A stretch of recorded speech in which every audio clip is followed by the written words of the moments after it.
యాదగిరిగుట్ట మండలం సైదాపురంలో 13 లక్షల నిధులతో కొత్తగా నిర్మించిన గ్రామ పంచాయతీ భవనాన్ని ప్రారంభించారు ప్రభుత్వ విప్ గొంగిడి సునీత.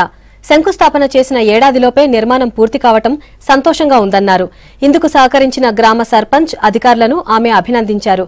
గత పాలకుల నిర్లక్ష్యంతో పంచాయతీలకు సొంత భవనాలు లేకుండా పోయాయన్నారు. చాలా సంతోషంగా ఉంది. ఈరోజు గ్రామ పంచాయతీ నిర్మాణం చూస్తే నిజంగా చాలా గొప్పగా అనిపించింది. ఎందుకంటే గతంలో నేను సర్పంచ్గా పనిచేశాను.